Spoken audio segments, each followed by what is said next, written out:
बिस्मिल्लाहिर्रहमानिर्रहीम। अस्सलाम वालेकुम नाजरीन, पावर शो के साथ मैं हूं आसमा चौधरी। आज के प्रोग्राम में आपको खुश आमदीद कहते हैं। आम इंतखाबात की तैयारियों के साथ हम देख रहे हैं मुख्तलिफ सियासी जमातें इस वक्त मैदान में हैं। कहीं लेवल प्लेइंग फील्ड के शिकवे हमें दिखाई देते हैं, कहीं नए नए बयानी अवाम के सामने आ रहे हैं, और कहीं ये शिकायत और शिकवा हम देखने को हमें मिलता है कि बाबे पाकिस्तान की सियासत से दूर हो जाएं, उनको शायद इस वक्त ज़रूरत नहीं है। और कहीं बाप बेटे के दरमियान भी हम तलखियाँ देख रहे हैं। ये तो आने वाला इलेक्शन है 2024 का, जिसके आगाज के साथ ही हम बहुत किस्म की हैरत अंगेज तब्दीलियां भी देख रहे हैं। कुछ ऐसे इत्तेहाद भी पाकिस्तान की सियासत में अब सामने आ रहे हैं कि माजी में जिनके साथ बहुत ज्यादा तफरके भी रहे, तलखियां भी रही, और बड़े अजीब व गरीब किस्म के हवाले से हमने ऑपरेशंस भी देखे। तो ये तो खैर पाकिस्तान की सियासत का हम जिक्र कर रहे हैं, साथ में हम जिक्र करते हैं पाकिस्तान तहरीक इंसाफ का।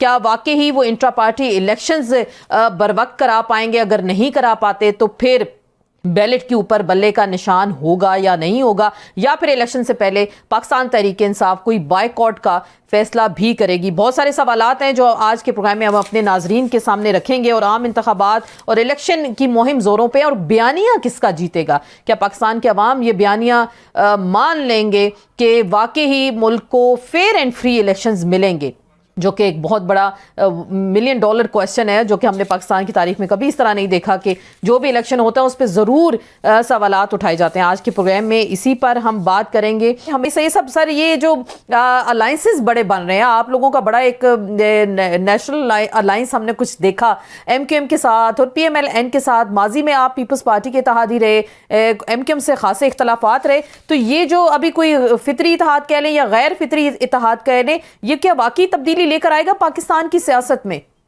सबसे पहले तो मैं आपका शुक्रिया अदा करता हूँ, देखने सुनने वाले को सलाम देता हूँ।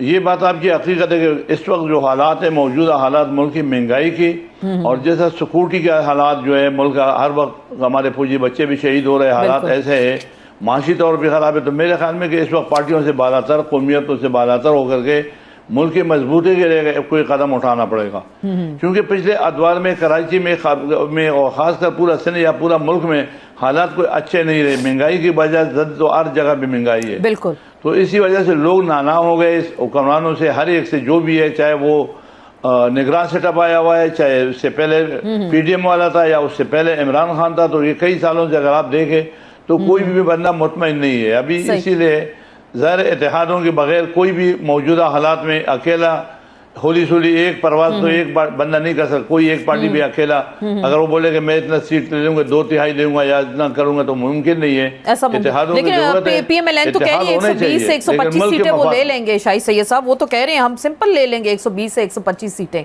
कौन कह रहे हैं? PMLN, पाकिस्तान मुस्लिम लीग नून।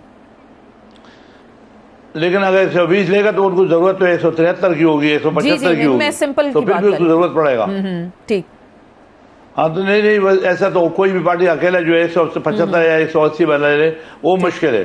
तो मेरे ख्याल में इत्तेहाद होना चाहिए, इत्तेहाद मुल्क के मफाद में होना चाहिए, इत्तेहाद इस महंगाई के खिलाफ होना चाहिए। इत्तेहाद हमें जो है सिक्योरिटी का जो हमारे हालत है या जो अफगान इशू है, ये जो मसाइल है, इसके ऊपर हमें इत्तेहाद करना चाहिए ताकि बेस पे हम चले जाए और हालात सही कर दें। अच्छा, आप कह रहे हैं कि हालात सही कर लें, इसलिए आप जो है इत्तेहाद उनके साथ कर रहे हैं।